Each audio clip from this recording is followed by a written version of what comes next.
بەڕێزان سڵاوتان لێبێ و ئەم کاتتان باش. شیکاری بۆ هەفتەی سێمی مانگی 2 ساڵی 2024 بکەین. سەرەتا بۆ ئاڵتون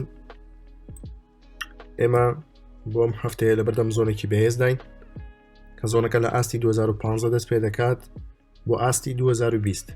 ئاستی بەرزی زۆنەکەمان فراوان کردو بۆ 2020.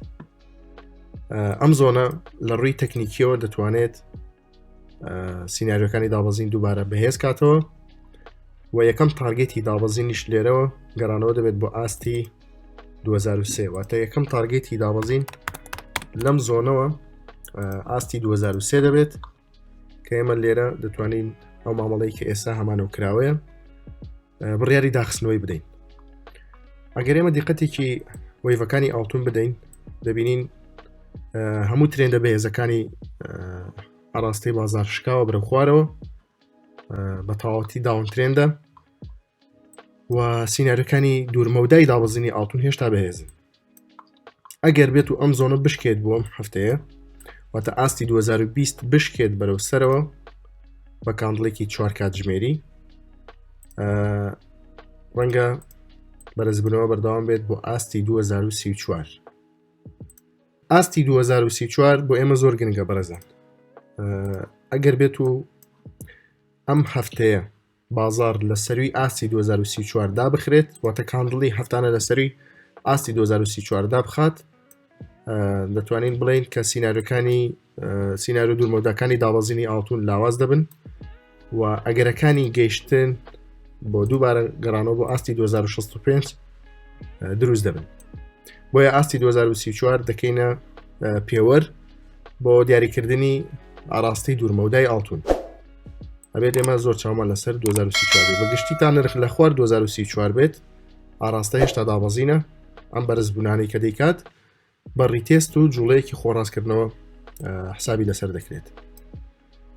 وەک گوتمان لە زۆنەکەەوە یەکەم تارگێت 2023 دەبێت پاشان ئەگە 2023 بشکێت بەرەو خوارەوە واتە بتوانێت بەردەوامی زیاتر بدات بە دابەزین دەگەڕێتەوە زۆنی خوارتر کە زۆنی 1985 بۆ 1970. ئەگەر کاندڵێکی یەک ڕۆژی لە خوار ئاستی 1970 دا بخاتەوە ڕاستەوخۆ سیناریۆی گەیشتن بە 1960 چالاک دەبێت. واتە لە دوای شکاندنی 1970 بە کاندڵی یەک ڕۆژی ئێمە تا ڕادێکی زۆر باش بەرچاوڕوون دەبین بۆی کە نرخ دێتە 1960 کە تارگێتی باڵێن دووەمی دابەزینە لە دوای شکاندنی زۆنەکەەوە. شیکاری دووەمان بۆ داوجۆنسیش بینیمان کە بەرزبوونێکی زۆر باشی کردووە. ئێمە هەر لەسەر شیکاری ڕابردوو دەڕوینەوە بۆ داوجۆنس چونکە نرخ نزیکە لە زۆنی یەکەم وە گوتمان زۆنی یەکەمی دابەزین لە 39245 دەست پێ دەکات بۆ 40000. ئەم زۆنە دەتوانێت سیناریۆی دابەزین چالاک کات و یەکەم تارگێتی گەڕانەوەش 36855 دەبێت. ئەگەر بێت و ئەم زۆنە بشکێت بەرەو سەرەوە واتە بەرداوامی بدات بە ڕەوتی بەرزبوون زۆنی کۆتایی هێنان بە ڕەوتی بەرزبوونەوەی داوجۆنس لە 42000 دەست پێکات بەڕێزم لە 42000 بۆ 43000 لەم مەودایە دەتوانن فرۆشتنی دوورمەودا بکەن بەبێ بەکارهێنانی ستۆبلوس واتە گونجاوە بۆ ئەوەی کە لێرە بەبێ ستۆبلوس بە تایبەتی ئەو سەرمایه‌دارانی کە ئەکاونتەکانیان گەورەیە و خاوەنی سەرمایەکی زۆرن ئەو بازرگانانی کە خاوەن سەرمایەکی زۆرن دەتوانن لەم زۆنە بەبێ ترس و دوودڵی فرۆشتن بکەن لە داوجۆنس بەبێ بەکارهێنانی ستۆبلوس بە تاکید بە پێڕەوکردنی یاسایەکی ڕیسک مەنیجمنت و احتیاط وەرگرتن بۆ بەرزبوونەوەی زیاتر. ئەم زۆنە دەتوانێت کۆتایی بەڕاوتی بەرزبوونەوەی داوجۆنس بێنە و یەکەم تارگێتی گەڕانەوەش لەم زۆنەوە گەڕانەوە دەبێت بۆ 35700. بەڵام زۆنی یەکەم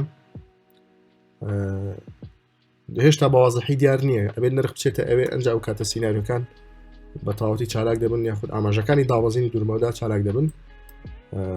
تا ئێستا دیار نییە کە ئەم زۆنە توانای هەیە بۆ دوورمەودا سیناریۆی دابەزین چالاک بکات یاخود تەنها ئەم ڕیتێستە دەکات بۆ ئێرە و پاشان لێرەوە دەستەکاتەوە بە بەرزبوونەوە دێتە زۆنی دووەمی بەرزبوون پاشان لێوە دەستەکاتەوە بەدابەزین. سیناریۆی داوجۆنسیش بۆ ئەم هەفتەیە بەم شێوازەیە. هەروەها شیکاری سێمان لەسەر پاوەند بەرامبەر بە یێنی ژاپۆنی.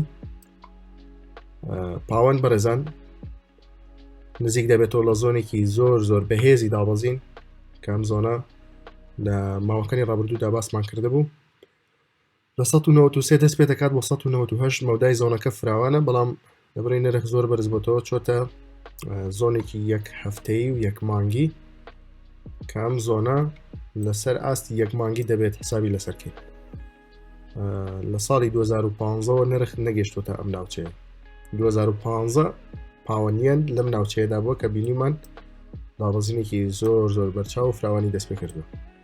ئێستا کە دووبارە نرخ گەشتۆتەوە ئێرە، دووبارە ئەگەری چالاکبوونەوەی سیناریۆ دوورمەودەکانی دابەزین هەیە لێرە، یەکەم تارگێتی دابەزینیش لەم زۆنەوە 189.600 دەبێت وەک لە شیکارەکەدا دیارە. پاشان تارگێتی دووەمی دابەزین لە زۆنەکەەوە گەڕانەوە دەبێت بۆ ئاستی 182.800. ئەم زۆنە زۆر گرنگە بۆ دابەزینی پاوەنیان و ئەگەرەکانی شکاندنی ئەم زۆنە بەرەوسەرەوە زۆر لاوازن تا ئێستا. شیکاری خوێندنەوەکان بۆم هەفتەیە بەم شێوازە بوون: پاوەندیان، هەروەها داو جۆنس، پاشان ئاڵتون. هیوادارم ببێتە مای سود و قازانج بۆ هەموو بازرگانە خۆشەویستەکان.